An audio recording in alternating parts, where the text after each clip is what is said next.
At 17, my parents demanded I take the fall for my drug-dealing brother and kicked me out when I refused.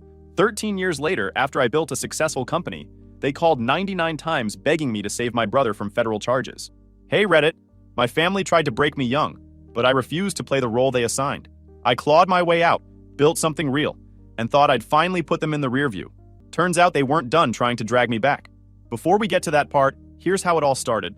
My name's Jake. I'm 30. I run a software company. But 13 years ago, I was 17, working night shifts at a grocery store and sleeping on my uncle's couch because my parents kicked me out for refusing to go to prison for my brother's drug charges. Dad ran an auto shop. Mom said nothing.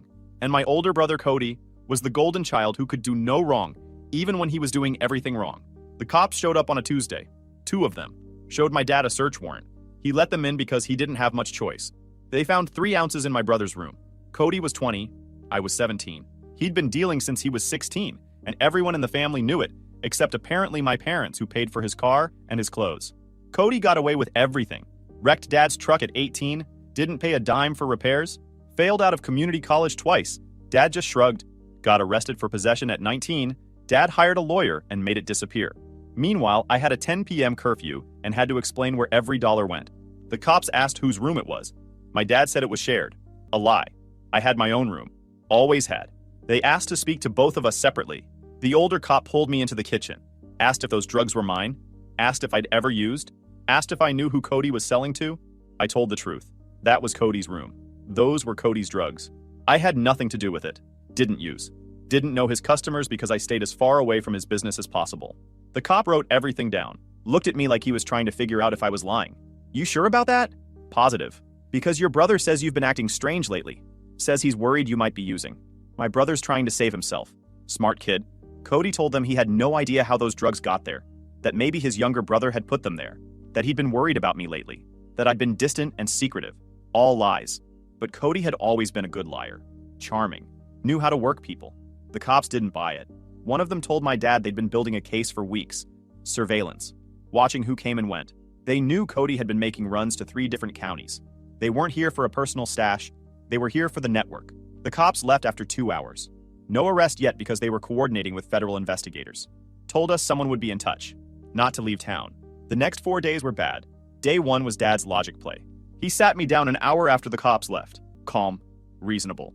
If anyone asks, if the cops come back, you need to say it was yours. That Cody didn't know about it. No. Listen to me. Cody's got his whole future ahead of him. You're younger. The courts go easier on minors. You take this, maybe you get probation. Community service. It won't follow you forever. He was full of it. I was 17, which meant I'd be tried as an adult on serious charges. But he didn't care about facts. He cared about protecting Cody. I'm not taking charges for him. You're being short-sighted. This is bigger than you. That's a you problem. I walked out. He let me. Day 2 was Mom's guilt campaign. She came to my room that night. Knocked soft. Sat on my bed. Please just listen. This is going to destroy Cody's life. He made a mistake, but he's young. He deserves another chance. This is like his 5th chance, Mom. He's your brother. Family helps family. Family doesn't ask family to go to prison for them. She was crying harder now. Think of what we've done for you. We raised you, fed you, put a roof over your head. After everything we've given you, you owe us this. I don't fund consequences. She left without saying goodnight. Day 3 was Cody's intimidation attempt.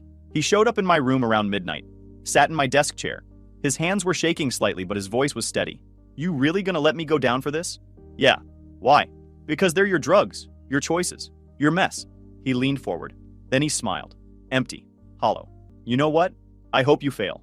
Whatever little future you think you're building. I hope it crashes. Because when you need help someday, I'm gonna remember this. Get out of my room. He stood up, paused at the door. Dad's right about you. You always thought you were better than us. I left the family business when I left the house. That didn't make sense yet, but it would.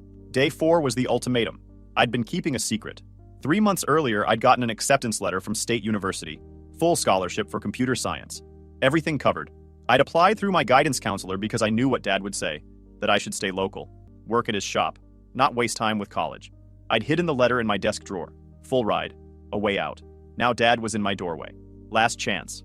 You take the charge or you leave. I'm not taking a felony for him. Then pack your stuff. I pulled out the acceptance letter, put it on the bed between us. I got a full scholarship, to State, for computer science. The room went silent. My mom appeared behind him, stopped crying. Cody came out of his room. Dad's face changed. Patient to pissed in half a second. You applied to college without telling me? I got a full ride. I don't care what you got. You think you're better than this family? Better than honest work? Better than dealing drugs and forcing other people to take the fall for it? Wrong thing to say. He got in my face. Started yelling about respect and loyalty, and how I'd always acted like I was special. How I needed to understand that family came first, and if I couldn't understand that, then maybe I didn't belong here. My mom was repeating things he'd said. Family comes first. Family comes first. Cody spoke up from the hallway. Come on, man. You'd really throw me under the bus over some college? Not my emergency contact. Dad pointed at the door. Take the charge or get out. Those are your options. I looked at my mom. She was staring at the floor. Wouldn't make eye contact. Mom. She didn't respond. Mom, say something. Nothing. Just her whispering, family comes first, under her breath. Fine. I grabbed a duffel bag from my closet. Started throwing clothes in. Laptop, phone charger, the acceptance letter. I had $347 saved in my bank account from SaveMart, but I could only access $68 in cash right now. Everything I owned that mattered fit in 2 bags. I walked downstairs. Dad was by the door with his arms crossed. Mom was on the couch still whispering to herself. Cody was in the kitchen getting food. You think you're gonna make it out there? You'll be back begging in a month. Guess we'll find out. Don't come back. You walk out that door, you're done. No calling, no crawling back. You're on your own. Understood. He opened the door. The rain was heavy. Late November. Cold. He slammed the door. I heard the lock click. I stood there for maybe 10 seconds, getting soaked. Then I started walking. Made it 3 blocks before I had to stop. Sat down on a bus stop bench. Bags soaking through. Pulled out my phone and made the call. Uncle Rick answered on the 4th ring. Hey, I need help. His voice went from casual to alert immediately. What's wrong? I gave him the short version. Fight with my parents. Got kicked out. Sitting at a bus stop in the rain with nowhere to go. Where are you? I told him. Stay there. I'm coming to get you. Rick's truck pulled up 23 minutes after I called. He got out, took one look at me soaked through, and his jaw tightened. Get in. He didn't ask questions, just loaded my bags in the bed under a tarp and drove me back to his place. Small house 20 minutes outside town. 2 bedrooms. Lived alone since his divorce 3 years back. That first night, I slept on his couch. But the next morning, Rick insisted. I've got a spare room. It's mostly storage, but we'll clear it out today. You're not sleeping on the couch for the next year. I don't want to be a burden. You're not a burden. You're family. And someone in this family needs to act like it matters. We spent 2 hours clearing out the spare room, moving boxes, setting up an air mattress. Rick gave me clean towels, showed me where everything was, made me a sandwich while I changed. You want to tell me what really happened? I told him everything. The drugs, the cops, the demand that I take the charge, the 4-day pressure campaign, the kickout. Rick listened without interrupting. When I finished, he was quiet for a long time. That jerk. He didn't mean Cody. I'm calling a lawyer I know. We're filing for guardianship. Your dad doesn't get to kick you out and still claim custody. The lawyer was a guy named Bill from Rick's union. Did family law on the side. Sounded tired when he answered at 8:30 p.m., but he listened. Guardianship's doable if your dad doesn't contest it. Given that he literally kicked you out, I'm guessing he won't fight it. But we'll need documentation. I had text messages. Had the acceptance letter. Had pay stubs from SaveMart showing I'd been working and saving. It wasn't much, but it was something. We'll make it work. Hearing should be scheduled within 3 weeks. In the meantime, I lived with Rick. Went to school. Kept working my shifts at SaveMart. Rick was different from my dad. Worked as a commercial electrician. Long hours, but he never came home angry. Never took it out on anyone. Just worked hard, paid his bills. Treated people with basic respect. He didn't hover. Didn't ask where I was going. Just said dinner was at 6 if I was home and to text if I wasn't. First week there, I offered to pay rent.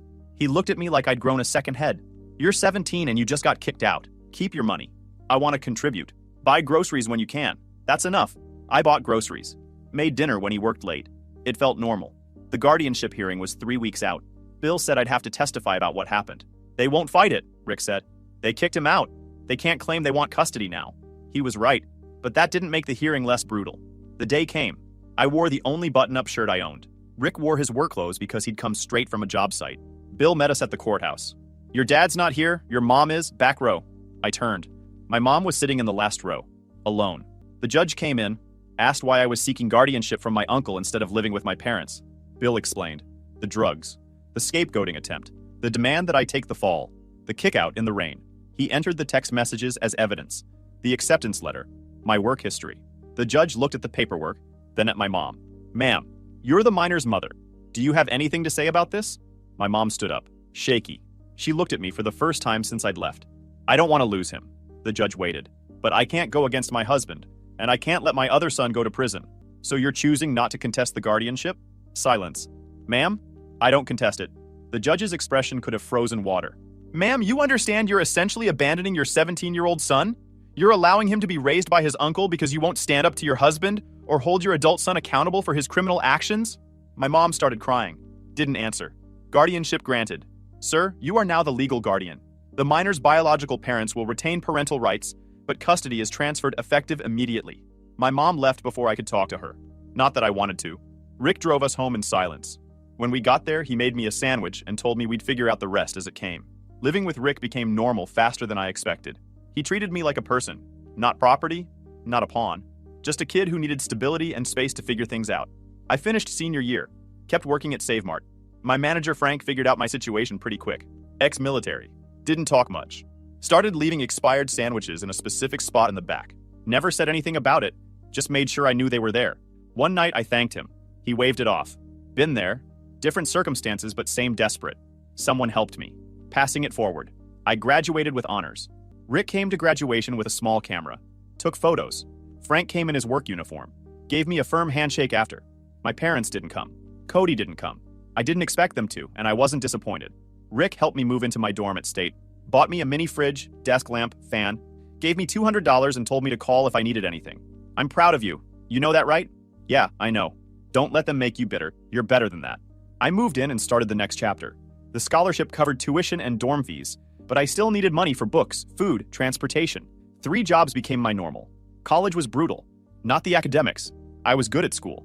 But everyone else seemed to have safety nets. Parents who sent care packages. Who paid for textbooks. Who wired money when things got tight. I worked 3 jobs and learned to smile when people asked about my family over Thanksgiving break. Not close with them. They'd nod. They didn't understand. I majored in computer science because the career counselor showed me the salary projections. I didn't care about passion. I cared about never being powerless again. My roommate freshman year was Taylor. Came from money. Not rich, but comfortable. He couldn't understand why I wouldn't just ask my parents for help with books. It's like $80. Just call them. Not that simple. Family's family, though. I stopped explaining after that. The campus library became my second home. 7 p.m. to 2 a.m., teaching myself programming languages beyond what the classes covered. Python, JavaScript, Ruby. Second semester, I saw a flyer in the computer lab. Local landscaping company needed a basic website. $300. I made them something better than basic. Built a full site with portfolio gallery, contact form, quote request system. When I showed the owner the finished product, his eyes went wide. This is incredible. I'll pay you $500. He gave me his business partner's number. That guy needed a website too. Then his cousin. By sophomore year, I'd built websites for 14 local businesses. The money wasn't great, but it was mine. I started keeping a notebook. Every client, every pain point, every feature they wished they had. Spring semester junior year. I got overwhelmed. 4 projects at once, all with deadlines in the same week. I posted on the computer science department board. Anyone want to make cash helping with overflow work? 2 people responded. Jenna was a sophomore who coded faster than anyone I'd ever met. Kevin was a senior who was better at talking to clients than I was. We worked out of my apartment for a week straight. Pizza and energy drinks. We finished all 4 projects on time. I paid them each $600. They both asked if there was more work. There was always more work. By the end of junior year, we'd incorporated Webhaven Solutions. 3 employees, including me. We operated out of my apartment with server racks I'd built from parts I found on clearance. Kevin handled client relations. Jenna handled complex back-end development. I handled everything else. The day I graduated, I walked across that stage alone. No family in the crowd, but Rick was there. Kevin and Jenna were there. Linda came. Frank showed up in a suit. After graduation, I had offers from 2 companies. One would pay $75,000. One would pay $85,000. Both safe, stable. Kevin thought I should take one. Jenna thought I should keep building. I went all in on Webhaven Solutions. The first few years after graduation were brutal. By year 3, we landed a contract with a regional insurance company. 6 months of work and $220,000. More money than I'd ever seen. 3 months in, we were already 2 weeks behind. The client was threatening to pull out. I was working 90-hour weeks. Kevin was juggling furious calls. Jenna was drowning in code. Everyone was cracking. The breaking point came late on a Thursday. I'd been at my desk 18 hours, staring through my screen more than at it, when Kevin walked in. When's the last time you ate? Lunch, maybe. That was yesterday. He ordered pizza, made me eat, then called Jenna. Midnight meeting. All 3 of us looked wrecked. We're behind because we're not communicating, I said. We're stepping over each other, and I'm micromanaging everything. So what's the fix? Jenna asked. We hire someone who actually knows how to run projects. We hired Linda, a 54-year-old project manager who'd spent 2 decades cleaning up corporate disasters. Her first day, she surveyed our chaos and said, "How are you even functional?" Kevin said, "We're not. That's why you're here." She rebuilt us from the ground up. Filing systems, daily stand-ups, real task management tools instead of sticky notes and panic. Then she sat me down. "You're bottlenecking everything. You don't trust anyone to do their jobs. If I let go, things fall apart." No. Things fall apart because you won't let anyone else hold them together. Painful, but true. I started delegating. Slowly, then more. We delivered the insurance contract a week early. The client was thrilled. $15,000 bonus and 3 referrals. One of those referrals turned into a $400,000 job rebuilding a manufacturing company's inventory system. I almost said no. Too big. Too risky. Linda pulled me aside. "You're scared of success. Stop waiting for the sky to fall. Do the work." We took it. By year 5, we hit $2 million in revenue. It didn't feel real. I was still buying generic cereal and living like a broke student. One afternoon, Kevin walked into the break room while I was eating my 3rd bowl of instant ramen that week. "You know you can afford food, right? Real food? It's fine. It's not fine. You haven't taken a day off in 3 months. You're going to burn out, and you'll take the company with you." I resisted, but he was right. I took a weekend off and visited Rick. The break felt wrong at first, then necessary. Rick took one look at me and said, "You look less like death. Good. Now learn how to rest." Year 6. I hired a real accountant and lawyer and finally paid myself a salary that matched the size of the company I was running. I bought a small condo, 2 bedrooms, sunlight, quiet. That quiet kept me awake the first night. Too nice felt dangerous. Around then, Jenna told me she was leaving. Not because she was unhappy, because she wanted to build something of her own. "You taught me I could," she said. We had lunch on her last day. I gave her contacts, advice, encouragement. Why help me? I'm competition now. Because Rick helped me. Frank helped me. Now I help you. She called 3 times that month with questions. I answered everyone. Kevin stayed. He'd gotten married. A baby was on the way. "I want the stability," he said. "And someone has to keep you from making terrible decisions." By year 7, we had 45 employees. And I was learning fast that managing people wasn't like managing code. Code didn't cry. Code didn't have bad days. Code didn't have dying parents. One day, I lit into a developer named Tom for slipping deadlines and buggy work. He nodded, left, and an hour later, Linda appeared in my doorway. "You know Tom's mom has Alzheimer's, right?" I didn't. And the shame hit hard. "You assume everyone handles life like you do," she said. Which is to say, barely. I found Tom in the parking lot, sitting in his car. "Can we talk?" He looked exhausted, red-eyed. "Linda told me about your mom. I'm sorry. I should have asked." He shrugged, defeated. "I can't keep up. Something's got to give. Let me help. We'll adjust your workload. Work from home when you need to. We'll figure it out." "You'd do that?" "Yeah. You're good at what you do, and everyone needs support sometimes." He stayed with us 7 more years. Became one of our strongest developers. When his mom passed, we paid him for the 2 weeks he took off. No questions asked. We were doing well. Really well. The kid who'd been kicked out in the rain now had a company worth millions. I should have felt proud, grateful, triumphant. Instead, I felt tired. Always tired. Suspicious of good things, like they were borrowed time. Like someone would knock on the door any minute and tell me the mistake had been discovered. But the company kept growing. The systems held. The people held each other up. The work got smoother. And slowly, very slowly, I learned to breathe. Not because life got easier, but because I wasn't carrying it alone anymore. Year 7, I met Vanessa at the worst possible time. We'd just landed a 6-month contract that was 3 months behind schedule. The client was threatening to pull out, and I was drowning. Vanessa was a paralegal for their law firm. She barely spoke during the meeting, but the one look she gave me said, "You're handling this wrong." The meeting went badly, but 2 days later she called my office. "Your IT setup is a mess. You're actually ahead on several benchmarks, but your client doesn't understand any of it," she said. "I can translate. You owe me coffee." At the cafe, she showed up with a color-coded spreadsheet explaining my own project better than I ever had. It was the first time I'd laughed in weeks. 1 coffee became 2, then dinner. Then suddenly she was someone I was thinking about when I should have been thinking about code. 4 months in, she finally asked about my family. I told her everything. Cody, the drugs, the scapegoating, Rick taking me in. She didn't try to fix it. She didn't preach forgiveness. She just said, "That's messed up," and let it sit. It was the first time someone had given me space instead of judgment. Year 8, we moved in together. That's when my damage really showed.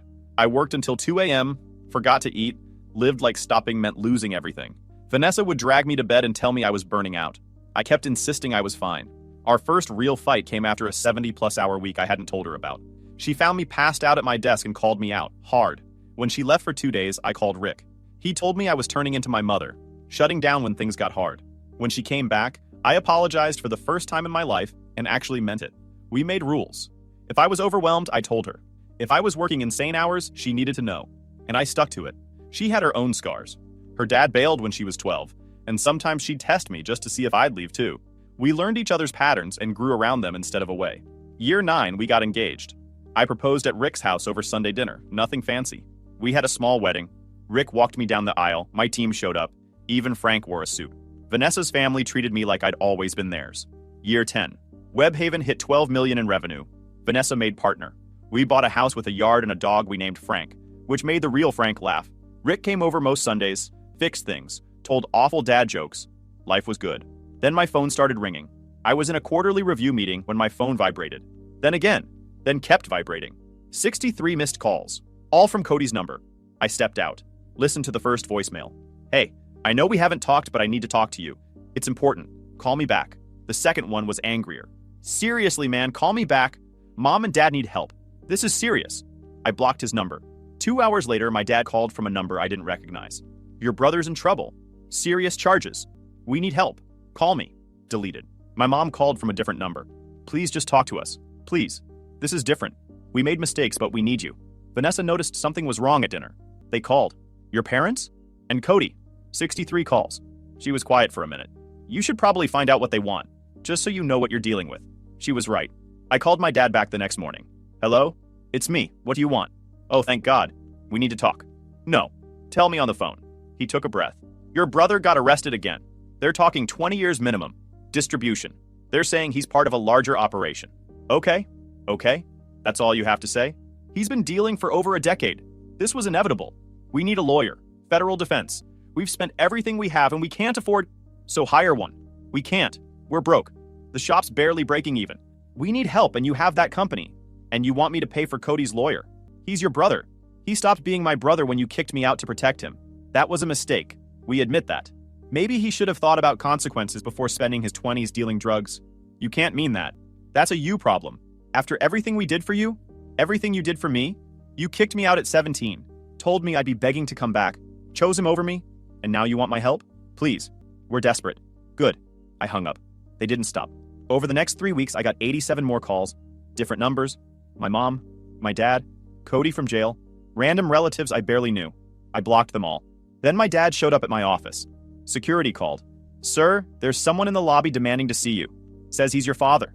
Tell him I'm not available. I did. He's refusing to leave. Call the police. 10 minutes later, police escorted him out. He was yelling about family and abandonment. Kevin came to my office after. Want to tell me what that was about? I told him everything. That's heavy. You need documentation. Start building a file. Already started. My mom started showing up in the parking lot, waiting by my car, crying, begging me to just talk to her for 5 minutes. I took photos, kept records. Then Cody made bail. Apparently, he'd agreed to cooperate with investigators in exchange for pretrial release. My dad had put up the house as collateral, and Cody decided to come find me. He showed up at my house at 10 p.m. on a Tuesday. Vanessa answered the door, came upstairs where I was working. Cody's here. I went downstairs. Cody looked terrible, thinner, jumpy. You need to leave. Just hear me out. No, leave or I'm calling the cops. They're going to bury me. 20 years. I need help. That's your business. How can you be this cold? We're family. We stopped being family when Mom and Dad kicked me out to protect you. When you sat there and watched it happen.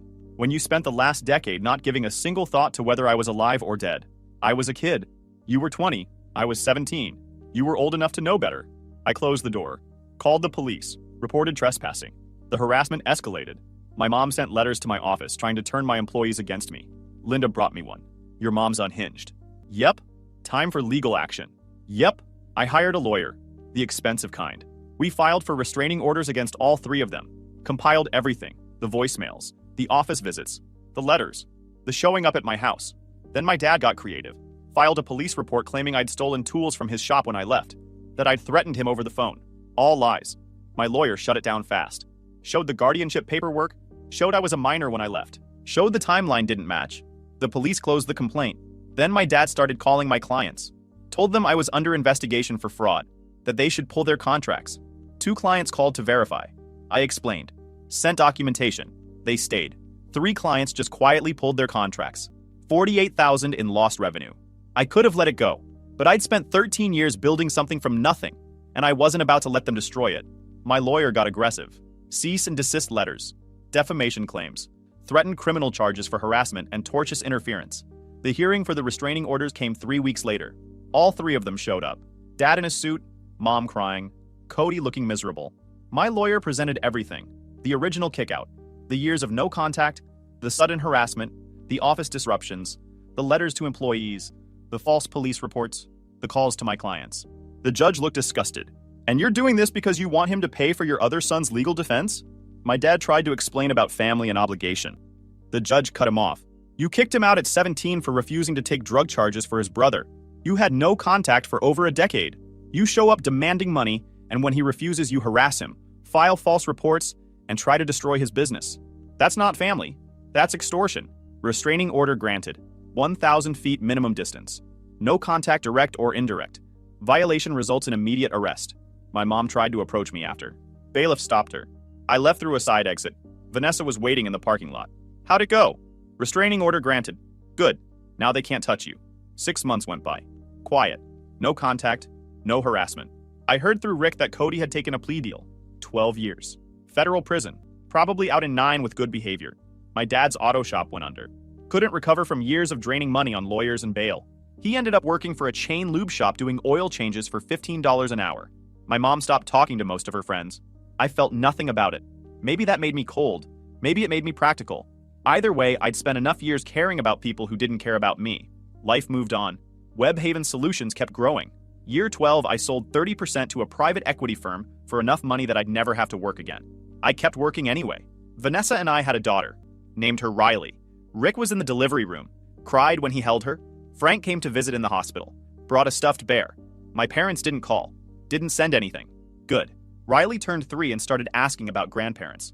I showed her a picture of Rick. That's your great uncle Rick. He took care of me when I needed it most. Where's your mom and dad? They're not around anymore. Why?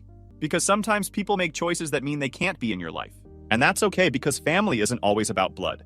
It's about who shows up when things get hard. She seemed satisfied with that. Then a few years after the restraining order, my doorbell rang. Saturday morning. Vanessa was out. I was drinking coffee. I looked through the window. My mother was standing on my porch. I opened the door but didn't step outside. Pulled out my phone and hit record. You're violating the restraining order. I know. I'll leave after this. I just needed to see you. She looked older. Beaten down. Your father and I separated. I moved in with my sister 3 months ago. He refused to change. To admit what he did wrong. I finally left. Okay. I'm not asking for forgiveness. I'm not asking for anything. I just wanted you to know that I know what I did. What I didn't do. I stood there for a long moment. You were there. Every time. You watched him scapegoat me for Cody's drugs. You watched him kick me out. You sat silent in court when Rick got guardianship. You showed up here harassing me. You sent letters trying to poison my employees against me. And now you're sorry? Yes. You know what you told me the night before I left? You said after everything we've given you, you owe us this. You said I owed you taking a felony charge for Cody because you fed me and put a roof over my head. She was crying now. I told myself staying quiet was keeping the peace. It was just cowardice. Yeah, it was. For what it's worth, I'm proud of what you built. You don't have the right to be proud. You gave up that right when you chose silence over standing up for me. I know. Do not come back here. Do not contact me. The restraining order is still active, and I have you on video violating it. I will have you arrested if you show up again. I understand. She turned to leave, then stopped. I'm sorry I wasn't the mother you needed. Me too. She got in her car and left. Vanessa came home an hour later.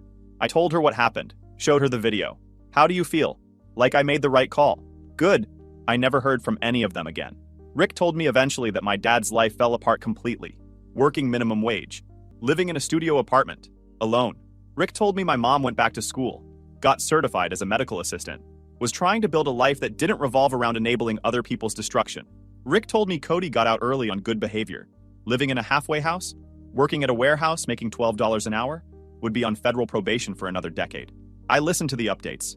Didn't care, but I listened. Year 15. I stepped back from running Webhaven Solutions day to day. Made Kevin CEO. Kept my ownership but let him lead. Vanessa and I traveled. Spent time with Riley. I expanded the scholarship fund I'd started years ago. Made sure kids who got kicked out had options. Life was good. And 13 years after my dad told me I'd be back begging, I'd never once considered it. I'd built a life. A real one. With people who chose to be there, who showed up, who didn't need me to sacrifice myself to prove I loved them. The opposite of love isn't hate, it's indifference. And I'd reached that point with my parents. Whether they lived or died, whether Cody got his life together, whether they were proud of me or ashamed, I'd stopped needing them to be anything. That was the real victory. Not the money, not the business, not the house or the success. The victory was not needing them anymore. On days when Riley asked about my parents, I'd tell her the truth.